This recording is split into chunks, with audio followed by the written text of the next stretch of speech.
Ramsay, and today I'm interviewing Brandy Lauder. You're watching HTV. Thank you for coming. Thank you for having me. What do you do as a chief counselor? A whole lot of everything.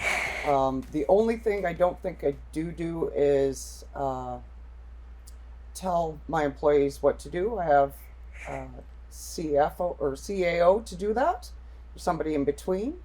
But as chief counselor of Hupacasath, we are the equivalent of the federal government, the provincial government, the municipal government, and the ACRD. We look after everything from social assistance and helping our members guide through the problems, right down to snow removal, repairing decks, repairing stairs, right down to housing. Wow, how are you able to do all of that? I have a great team. A lot of our members, they're so involved. They'll come to meetings, they'll be working in the office. People just care. They will come in and give me suggestions, and if we can make it happen, we try and do it. We also have currently 4 businesses that we run to help bring in extra funds into the nation so we can do even more programming. What made you decide to become a chief counselor?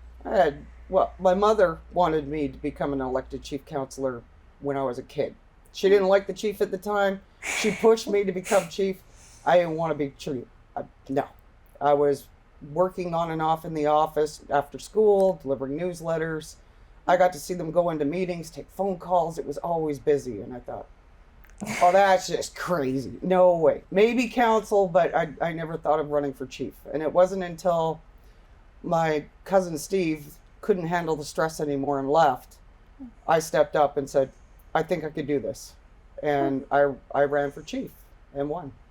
Who has helped you in your time as chief counselor?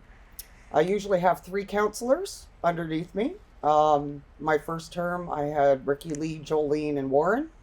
My second term, I have all new counselors, never been before, but they are involved in the community. So now I have Cameron Tatouche, Leah Wrigley, and Serena Mayer. Wow. Has anyone inspired you? Probably previous chiefs from other nations. So I look towards West Bank, the larger nations where they've done a lot for their members. They turned around, started businesses, employing their own members, empowering their own members to go forward. As long as you can make sure everybody's got jobs or they're secure. Sometimes you have members who can't work. You have to make sure they're secure. Is their house safe? Is the roof not leaking? Do they have enough money to get by? Are they getting their fish? Are they getting their elk meat? Make sure they have enough food in their stable. Wow. What's the best part about being a chief counselor? Helping people. That's the best part. That's what gets you to think, okay, all this craziness is just, it'll be worth it in the end. It'll be worth it in the end. Everybody will, be better off for it. That's the whole goal. How do you handle the craziness? I try and get it done. Sometimes, you just don't have enough time in the day. I'll think about it before I go to sleep. By the time I wake up in the morning, I have a pretty good idea of where to step to next, who I have to ask for help, who I got to talk to make things happen. Never be afraid to reach out and ask for help. So Hupacasath just bought Gill School. Do you want to share anything about that? Well, actually, we haven't actually gone through fully with the purchase yet. There was a roof leak. Heard a couple of classrooms, so the roof's been repaired. They're repairing some of the classrooms and removing some of the asbestos. The hope is in the future, maybe a daycare ran out of the kindergarten there. We'll put in a nice playground. We'll have to locate where our graves are because our old graveyard goes onto the property. We'll replant trees, fence it off, hide it a bit like we usually do. And for the rest of the school, I know the gym, most of our kids would be happy just to play. When it's slushy outside, nobody wants to play basketball on the basketball court. They all want to go inside and do some floor hockey. Kids will have a heyday in there. Do you have any interesting stories from your time as chief counselor? Oh, it's mostly stress. Like, how many meetings can you do in a day? It's been more interesting, all the people I get to meet. Like when I traveled to Victoria, I got to meet David Eby before he got elected. Wow. I met John Horgan. I've met Justin Trudeau. It's been an interesting time, and they all have different point of views. And I'm more than happy to sit and listen to their point of view because it might help us be better or help us may avoid a problem. I've learned some new channels at my school. Are there many new channel speakers today? In our nation, probably for Fluent, maybe 4. Wow. More are taking courses and classes and learning as best as they can. We really got hit hard by smallpox. Yeah. I'd say almost all of our members at one time had gone to residential school. When I started in the position of natural resource manager, and I spent a lot of time interviewing our elders, you could almost see them flinch every time they spoke our language, because they used to get hit every time they spoke it. Everything just to learn English and to be colonized.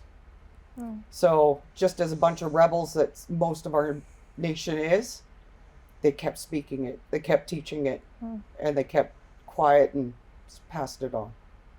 Good for them. We always kept singing our songs and kept dancing. Are there any traditional new channels games for children or stuff? Always. Everything's almost like a competition. And even when I was a kid, we were always competing. Who can swim across the river faster? Who can run faster? Who can pole vault the longest? And that's straight along New Chalmette. You'll see we have 2-pitch games in the summertime that should be coming back, where each nation sends some of their best kids, adults, and even the chiefs have a race, I do believe, where, we're constantly competing. Who's faster? Who can run the longest? Who can jump the farthest? Wow. Can you tell us a little bit about the history of Hupacasath? Sure. Hupacasath was originally made up of 3 tribes.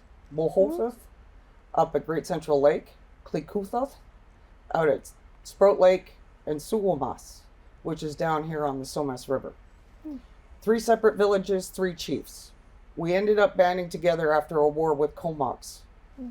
A lot of our members died in those wars.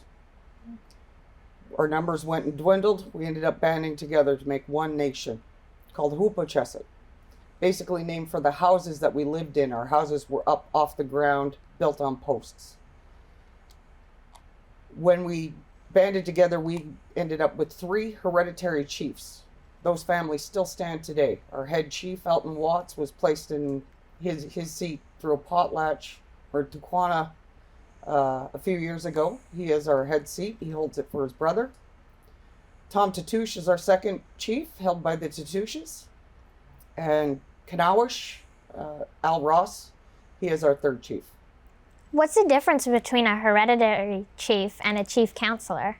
Elected chief? Okay, a hereditary chief is raised to be chief.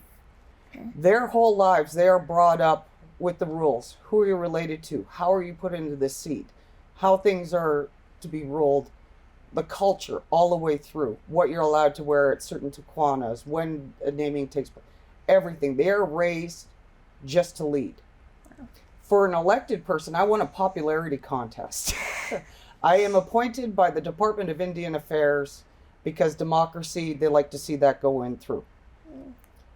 So under that ruling, we have an election every 2 years, and whoever wins gets to be elected chief. My role is more financially responsible. I'm responsible for the finances of the nation, speaking to the provincial and federal government, basically getting dirty. I'm out there, helping, making sure everybody's got fish or everybody's got this. My hereditary system, they're the cultural aspect. They own everything. The trees, the land, the air, the water, the fish. They make sure it's done fair. When you have a problem, you go to your head of your family. They'll talk to the chiefs if they need to. When their decision comes in, that's final. If they say you need to be fishing out of this creek from now on, you fish out of that creek from now on. Wow. And they're constantly responsible, making sure, there's always fish, there's always deer, there's always clean water, and how things are done. I'm more the finance responsibility, so I make sure people's lights stay on when they need, start up businesses, make sure money comes in. We run programs for our youth. We have an elder and youth worker. She's constantly doing after school programming. We do tutoring. We do, all kinds of things everywhere. Wow. Do you have any hobbies or things you do outside of work? Oh, many. I used to carve. I used to draw and paint. With the arthritis in my hands, it's getting more difficult. So I've gone down to embroidery, knitting. Sometimes I still sketch. And most of the time I'm just baking or cooking or canning. Where did you learn all these skills? Picked them up as I grew up. So I learned the canning and preserving from two sides. So my mother's father, he did a lot of pressure canning. He knew how to run that. My grandmother on my father's side, she did a lot of fruits and vegetables, did her own garden. And most of the time she would do the smoking and preserving that way. So when I grew up with it on both sides, I was able to go home and can the fish and can the tomatoes and can the fruit. And come winter time, when we couldn't just go to the store and buy it like we can now, we had pears in a jar. Just open it up and have it for dessert, which I still do to this day. How have these skills helped you in your daily life? Constant. Oh, I'm still canning. I'll can leftovers. I'm horrible. Because I'll make a great big pot of stew or soup, and then I'll can it up in the pressure canners after we've eaten. And then if I'm not feeling well and I want homemade soup, I just open a jar. And if people need food or anything else like that, and they're not able to cook it, I can hand them a jar, and it's already cooked. It's already safe. All they have to do is open it, and they can eat straight out of the jar. What are some of your favorite things to make? My most favorite things to make is usually bread, just because I like the fresh bread and my fish sandwiches. Sometimes I make cookies. If I'm really upset, I'll make cookies, because at least then I have something sweet as a treat later. Yeah. And a lot of times I'm just usually cooking for dinner, and usually taking those leftovers and canning them, or making sure I can at least reheat them for lunch. What's your favorite part about cooking? I get to eat it. That's the whole point of it. So I always try and make sure when I'm cooking something, it's something that I'm going to like and I'm going to enjoy as leftovers. So even if I'm cooking a fish on my barbecue or over a fire, I know that's going to make a great sandwich tomorrow. Is there anything else you're interested in? A lot of times, if I do have time and I need just to escape, I'll read history or documentaries. I just find it absolutely just amazing, especially when you have to think back of what kind of tools they were using. How did they make those tools? How was just everyday life to get through a winter was totally different than the way we do today. Wow. So, I just trying to imagine, like, even if you have the queens and kings of France and reading on King Louis, wow. There is no fruit in the wintertime. How were they preserving it? Were they eating dried fruit? And how did they dry it? Were they air drying it? I'll just start thinking and start Googling, like, how were they preserving this? How'd they make this happen? You sort of start looking at it like, for every day that you didn't have electricity, it's going to take you at least 3 days to prep for a week of food, minimum. Wow. So you can't work 7 days, because 3 of them are just scavenging just to have enough food. Huh. Do you have a favorite book? I think Bones is the one I keep going back to. And it talks about the archaeology here on the West Coast and all the way down through the Americas. It's the one I seem to reach to when I have nothing else. Or there's another one, I think it was 1692, and it was the time for all the indigenous, how we lived before Columbus came here. And it talks about the Mayan ruins and the collapse of some of the greatest cultures that were in South America, and how they figure we came up from the south instead of over the Bering Land Sea. Makes more sense, as you follow all the artifacts and the different kind of they all came up from the south. Wow. What are some of the best parts about Port Alberni? All the lakes. You can, and it doesn't matter what time of year. If I'm really stressed out and need to get away from my phone and everything, I will jump in my Wrangler. I will travel down to the Mint. I'll get a fire going and I'll eat a hot dog, stare off at the lake. No cell phone reception. Sometimes I'll be up in Oshenau just because the trout are bigger and I can go trout fishing. And if you can't get there you can get there by boat. And there's not a whole lot of people out there sometimes. So, Nice. And when they are, everybody's just so pleasant. They're nice, they're helpful.